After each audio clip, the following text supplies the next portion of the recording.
문들아 너희 영원한 문들아 들릴지어다. 영광의 왕이 들어가시리로다. 영광의 왕이 누구시냐? 강하고 능한 여호와시여 전쟁에 능한 여호와시로다. 문들아 너희 머리를 영원한 문들아 들릴지어다. 영광의 왕이 들어가시리로다. 영광의 왕이 누구시냐? 만군의 여호와께서 곧 영광의 왕이시리로다. 아멘. 할렐루야. 명절 연휴 잘 보내셨죠? 예. 저희는 항상 그렇듯이 명절 연휴가 되면 잘 못 먹는 날이에요. 왜냐면 맏며느리인 아내가 시집에 식구들이 이제 오면은 함께 먹을 이제 음식을 만들기 위해서 보통 뭐 한 이틀 전에 가서 아침 일찍 가갖고 음식 만들고 저녁 늦게 오면, 그러면 저는 그냥 대충 그냥 아이들하고 평생을 그렇게 결혼 이후에 살아온 것 같아요. 이번 명절도 뭐 예외가 없었어요. 점심을 딸아이와 함께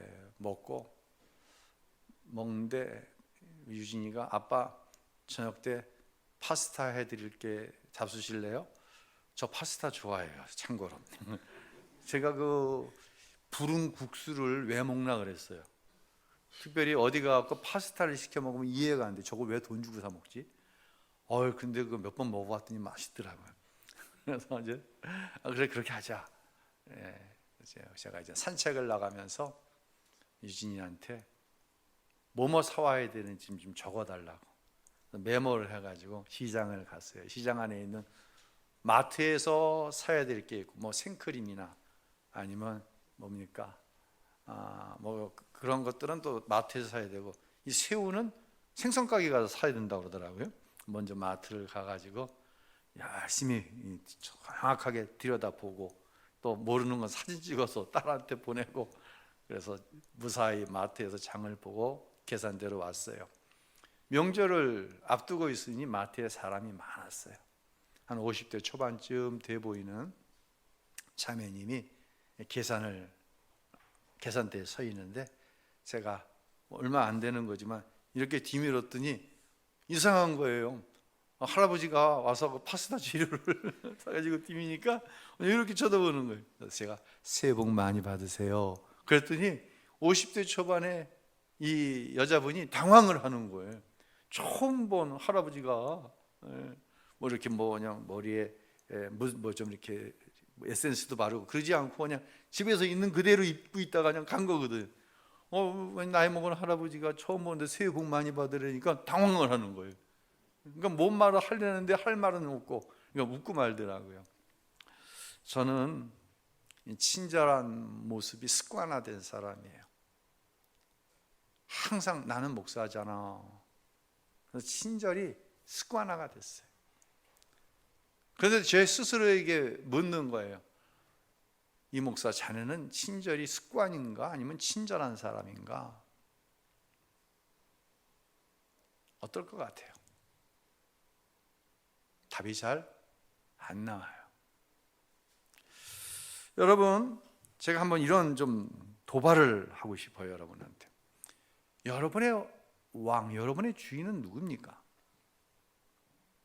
여러분의 가정의 주인은, 여러분의 가정의 왕은 누구입니까? 누가 여러분의 가정을 다스리시고 인도하십니까?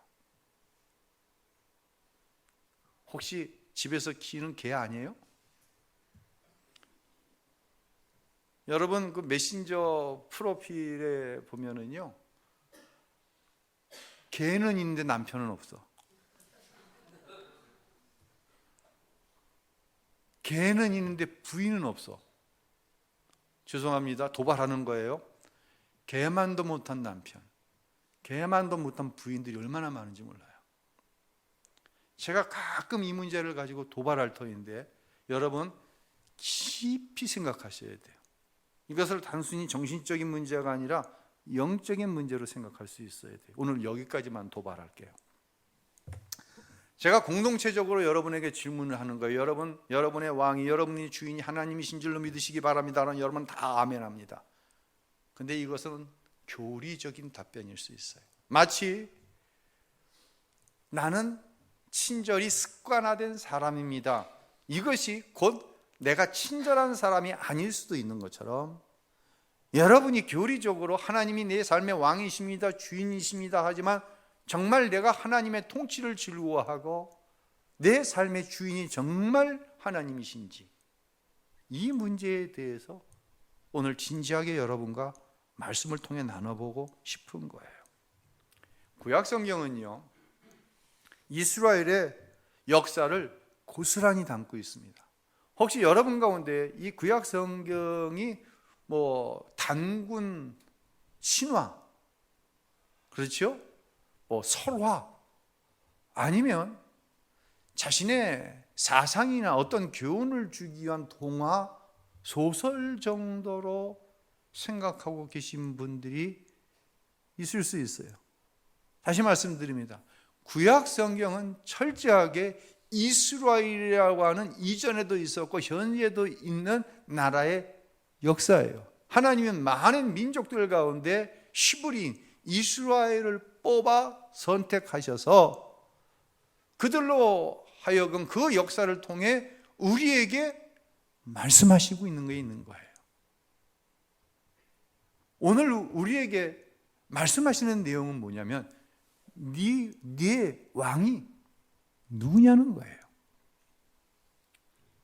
이스라엘도요, 사사 시대까지만 해도 왕이 없었어요. 그런데 다른 나라들을 보니까 왕이 있거든. 하나님께 왕을 달라고 하는 거예요, 이스라엘이.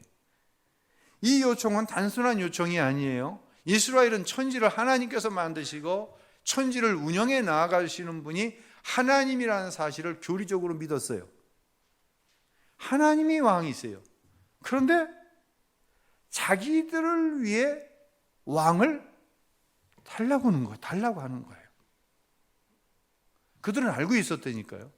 하나님께서 어떻게 이집트에서 자기들을 구원해내시고 어떻게 40년 광야 생활 가운데 인도하시고 어떻게 요단강을 마른 땅처럼 건너게 하셔서 원주민들이 살고 있는 가나안을 자기들에게 허락해 주셨는지를 잘 알고 있어요. 역사적으로 알고 있는 거예요.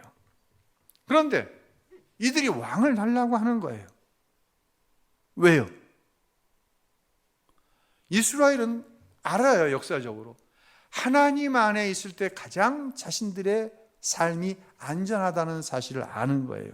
그런데요, 아는 것과 내 삶이 다를 때가 너무 많은 거예요.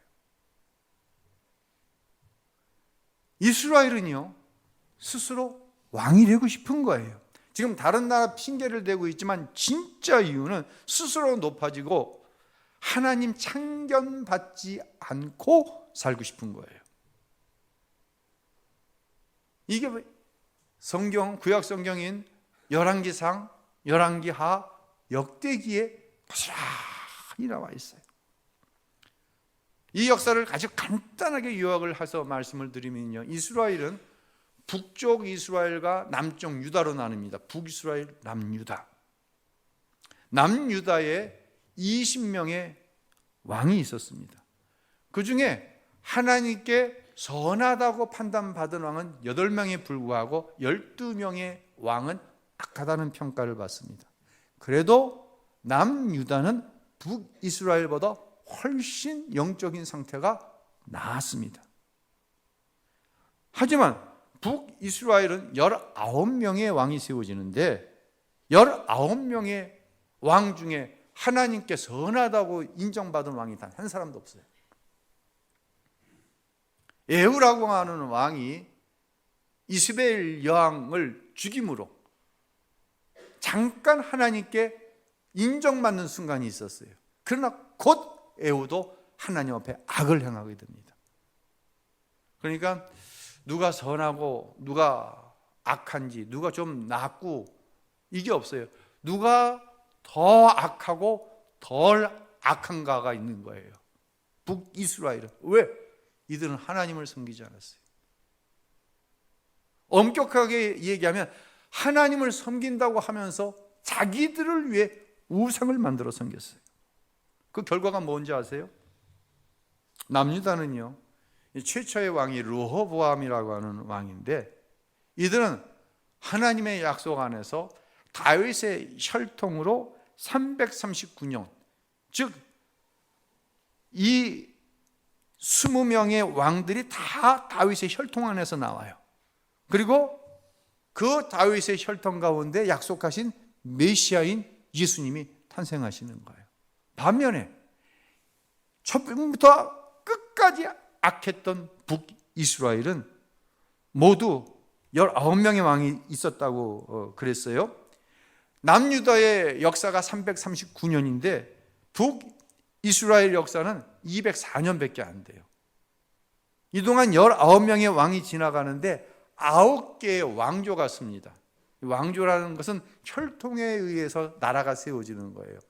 조선은 무슨 씨가 다스렸던 시대죠, 조선은. 그래서 이씨 조선이라고 그러는 거예요. 그런데 북이스라엘은 19명의 왕이 지나가는 동안 9개의 왕조가 갈라지는 거예요. 다윗의 혈통과는 전혀 관계가 없는 거예요.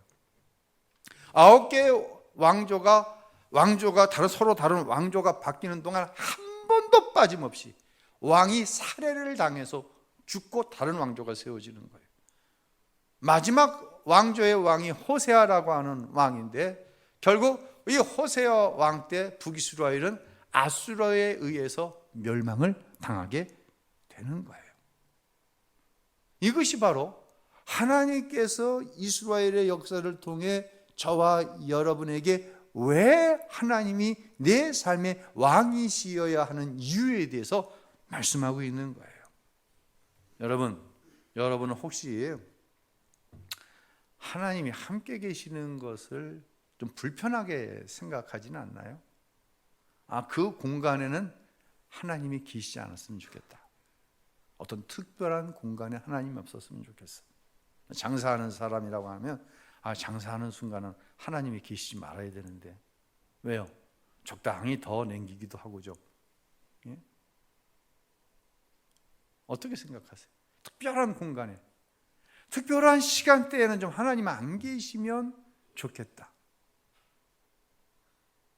아니, 실질적으로 그 공간, 그 시간대에는 사실 하나님이 왕이 아니야. 내가 왕이야. 내가 주인이야. 그러고 살고 있지는 않나요? 그러면서 이렇게 얘기하는 거예요. 어떤 특별한 문제를 당해서는 하나님이 계셔야 됩니다. 하나님이 살아계셔야 되고, 하나님은 전능하신 하나님이셔야 됩니다. 그래야 내 힘으로 할 수 없는 이 문제를 이루어 주실 터이니 이때는 하나님 계셔야 됩니다. 이게 여러분의 기도는 아니냐는 얘기예요. 이 기도가 도대체 하나님과 무슨 관계가 있어요? 유대 랍비가, 유대의 율법 선생님이죠, 한 청명한 어린아이에게 이러한 질문을 합니다. 얘야, 내가 하나님이 계시다고 하는 한 가지 증거만 이야기하면 내가 이 동전 한 입을 너에게 줄게.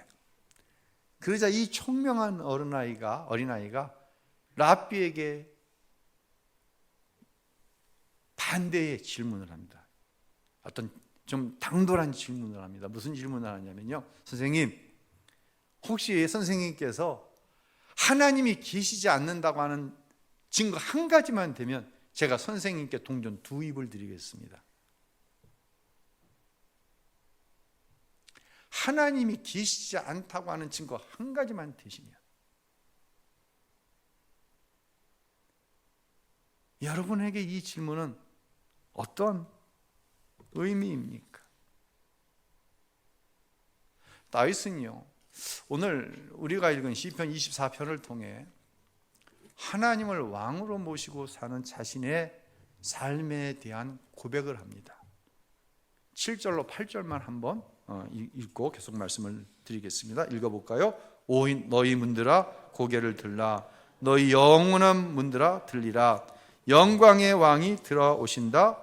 주가 영광의 왕이신가? 힘있고 강한 여호와, 전쟁에 강한 여호와이시다. 아멘.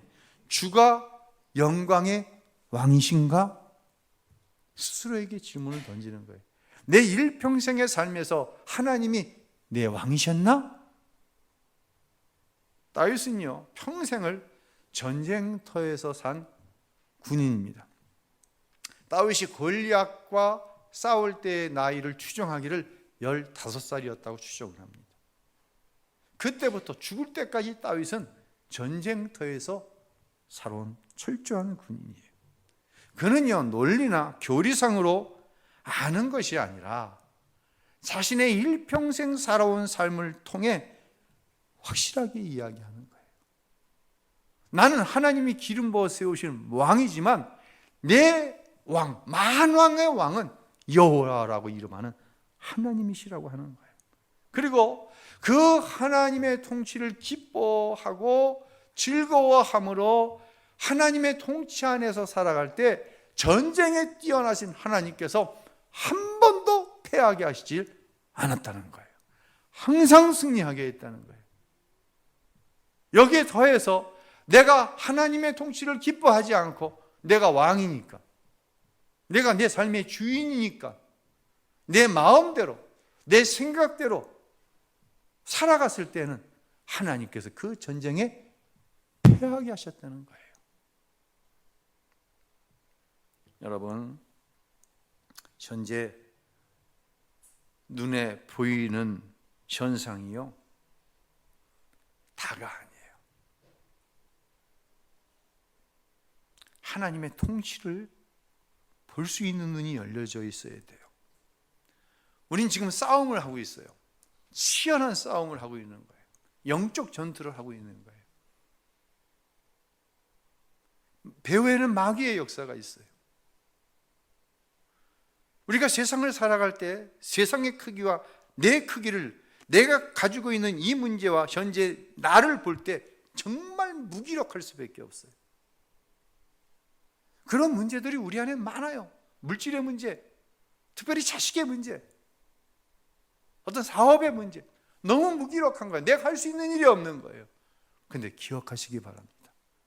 15살짜리 소년 다윗이, 너는 칼과 단창으로 나오지만 나는 만군의 여호와의 이름으로 나온다. 할렐루야. 다윗은 그것이 몸에 밴 사람이에요. 만군의 여호와, 즉 만왕의 왕이신 하나님의 이름으로 나아가는 거예요. 이것이 바로 눈에 보이지 않는 전쟁에서, 삶에서 승리하는 비결인 것이에요. 다윗은요, 대단한 왕이에요. 다윗이 시원치 않고 별 볼 일 없어서 어쩔 수 없이 하나님을 의지한 그런 후진 왕이 아니에요. 다윗은 이스라엘 역사뿐만 아니라 세계 역사에서도 정말 대단한 왕이에요. 권력에 있어서는요, 다윗이 이스라엘 왕이 됐을 때 이스라엘과 국경을 접하고 있는 나라들이 다 두려워하는 거예요. 그러니까 알아서 조공을 갖다 바치는 거예요. 알아서 다윗하고 사돈을 삼고 싶어 하는 거예요. 그러니까 자기 공주를 다윗의 부인으로 주고, 대단한 권력자였어요. 그뿐만 아니라 다윗은 어마어마한 부자였어요. 이스라엘이 부자라는 얘기가 아니라 다윗 왕 개인도 어마어마한 부자였어요. 얼마나 부자였는지 역대상 29장 3절로 4절을 보면 이런 얘기가 있어요. 한번 읽겠습니다.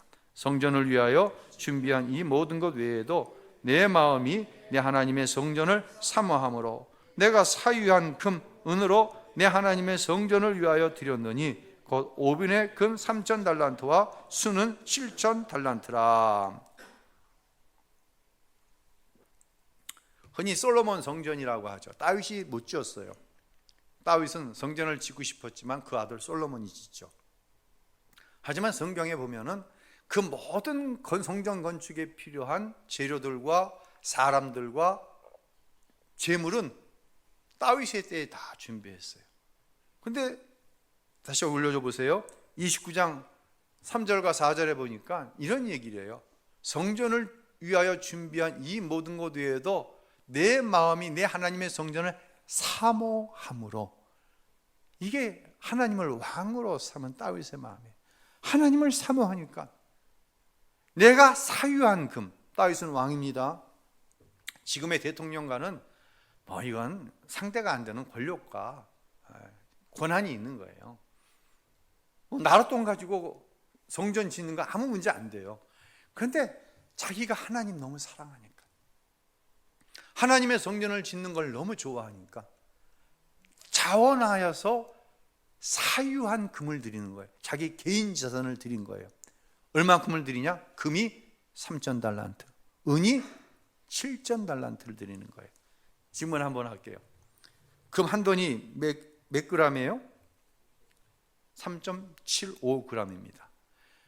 3,000달란트의 금을 드렸다 그러는데 금 한 달란트가 몇 킬로그램인 줄 아세요? 34.277kg이에요. 그러니까 약 금 한 돈과 금 한 달란트는 약 10,000배 가까운 이게 크기예요. 10,000배. 그런데 그 한 돈에 10,000배 가까이 되는 금을 얼마를 드렸다?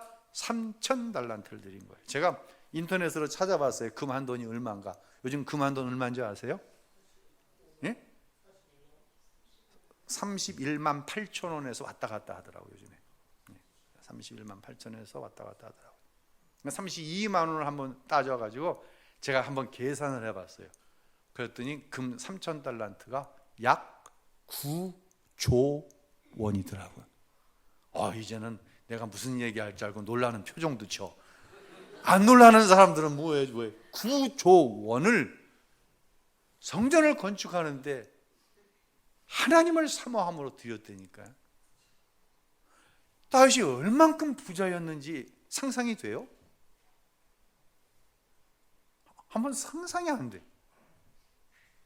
그러니까 다윗은요, 다시 말씀드리지만 별 볼 일 없으니까, 어쩔 수 없으니까 하나님을 의지했던 그런 왕이 아니었어요. 엄청난 권력과 대단한 물질적인 부유함을 가지고 있는 왕인데, 이런 다윗이 일평생을 살아오면서 경험하게 된 것은 하나님의 만왕의 왕이시고, 그 하나님의 통치 안에 있을 때 가장 안전하고 가장 행복하고, 나는 질 수밖에 없지만 그 만왕의 왕 되신 하나님으로 인해서 승리했다고 하는 고백을 지금 하고 있는 거예요. 다윗은요, 왕이 되겠다고 서원해 본 적이 없어요. 그렇죠? 이세의 아들들 가운데 왕으로 세우려고 할 때 다윗은 뭐 하고 있었어요? 양치고 있었어요. 이건 깜이 아니야. 그런 다윗을 하나님께서 다윗에 뭘 봤다? 중심을 보시고 왕으로 기름 부어 세우셨다고 말하는 거예요. 다윗은요, 일평생 사는 동안 부자 되겠다고 생각해 본 적 없어요. 부자 되겠다고 어떤 수완을 피워본 적이 없어요.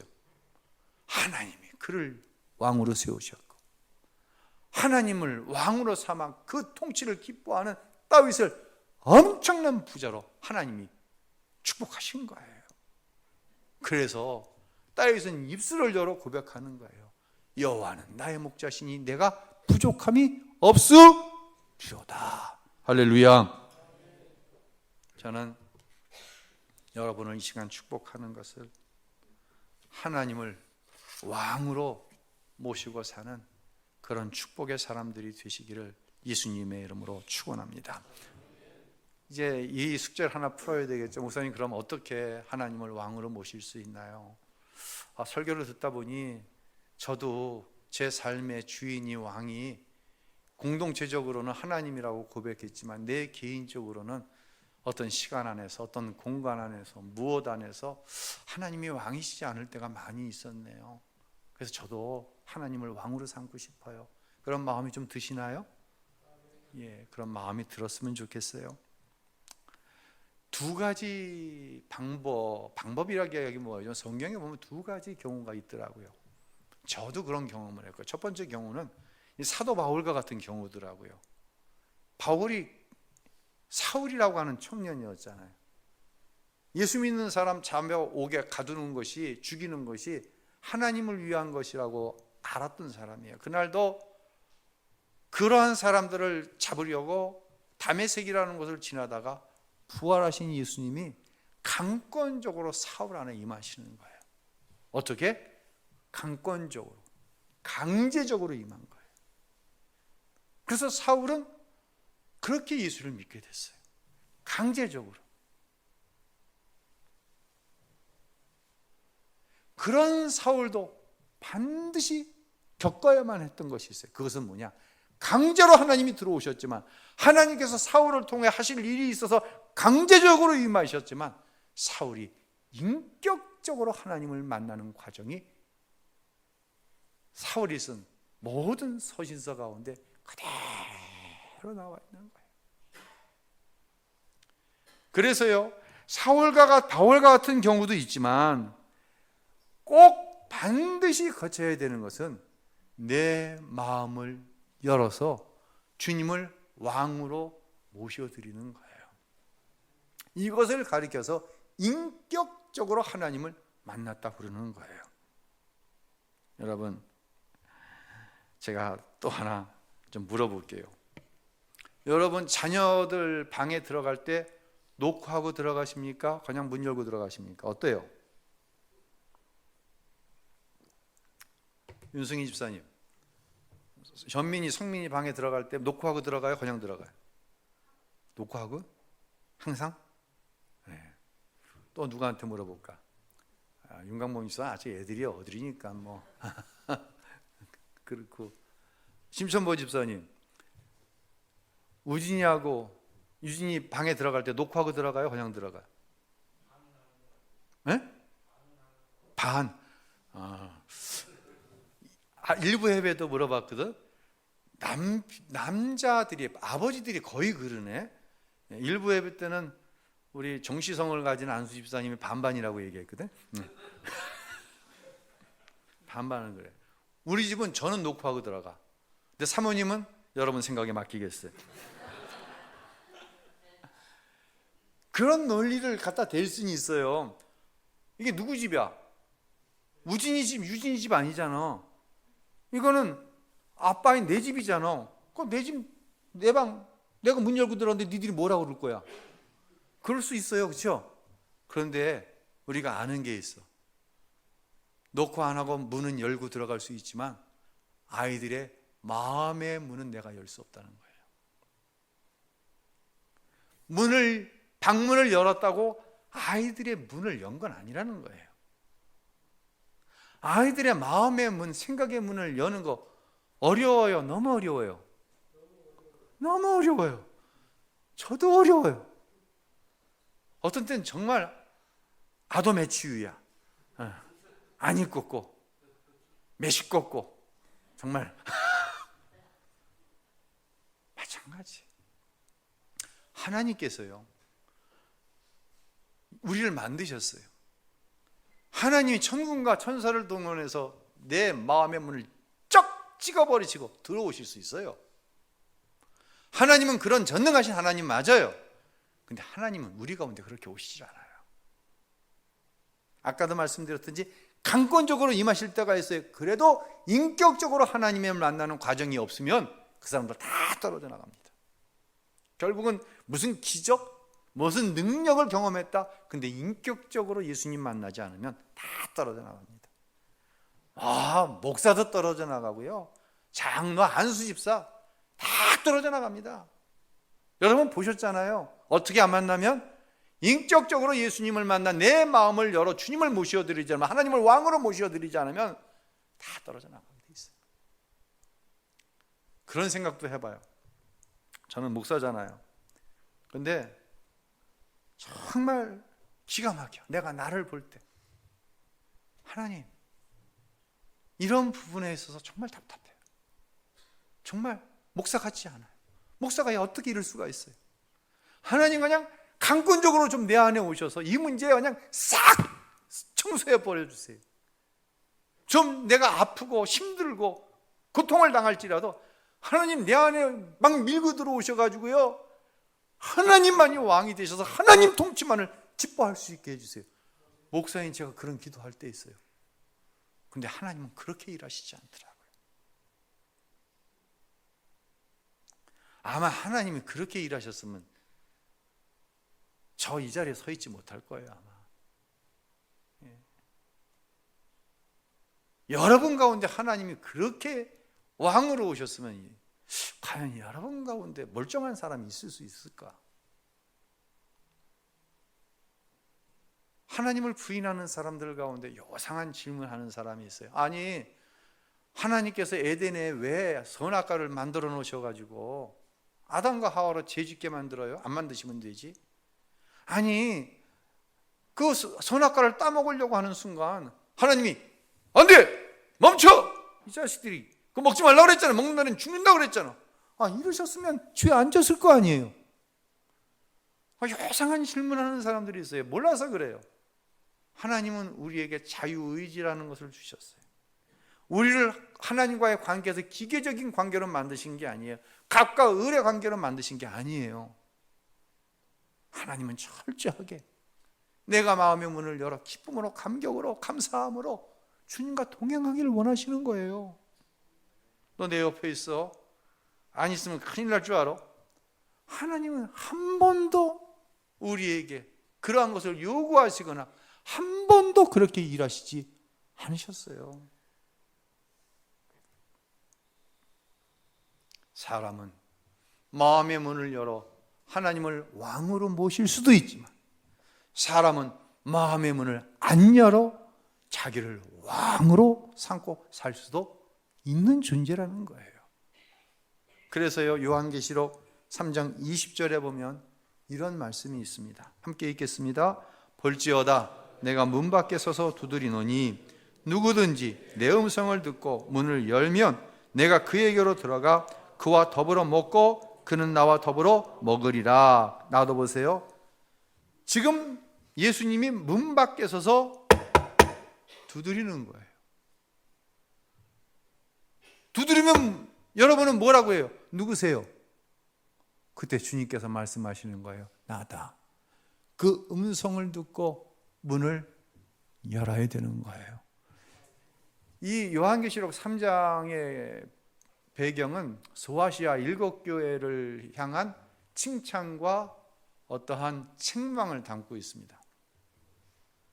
그 중에서 우리가 읽은 3장 20절은 라오디게아 지역에 있는 교회를 향한 하나님의 책망이에요. 라오디게아 지역은 참 경제적으로 아주 풍요로운 지역이었어요. 그러다 보니 교회도 풍요로워. 그러다 보니까 교인들이 이 풍요로움을 왕으로 모시고 살아가는 거예요. 예수님께서 볼 때 너희 왕이 누구냐? 너희 주인이 누구냐? 너희 왕, 너희 주인은 너희 소유야. 내가 지금 문 밖에서 두드리고 있는데 너희는 마음의 문을 열지 않는구나. 내 삶의 문을 열어 나를 주인으로 모시지 않는구나. 이 책망을 하고 계시는 거예요. 사랑하는 성도 여러분, 여러분의 마음의 문을 우리 예수님이 두드리고 계시는 거예요. 이 마음의 문을 열면 하나님이 여러분과 함께 동행하면서 하나님께서 약속하신 놀라운 일들을 이루어 나아가실 줄로 믿으시기를 바랍니다. 근본적으로는요, 어디서 왕 되신 하나님을 만나느냐? 십자가에서 만나는 거예요. 십자가에서 당신의 아들 예수를 나 같은 것을 위해 십자가에 내어 죽이신 그 하나님의 은혜와 사랑을 십자가에서 볼 때에 인격적으로 그 십자가에서 주님을 만날 때 열려지는 거예요. 돈으로 열려지는 게 아니에요. 여러분이 돈 많이 벌었다고 마음의 문이 열려져 하나님이 나의 왕, 그거 절대로 아니에요. 건강해서 원했던 대로 자식이 잘 되니 내 마음의 문이 열려져, 여러분 그 마음은 자식이 잘못되면 다치는 게 아니라 깨지는 거예요.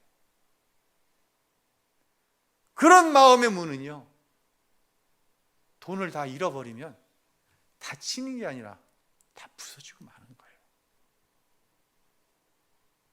십자가에서 예수님을 만나야 되는 거예요.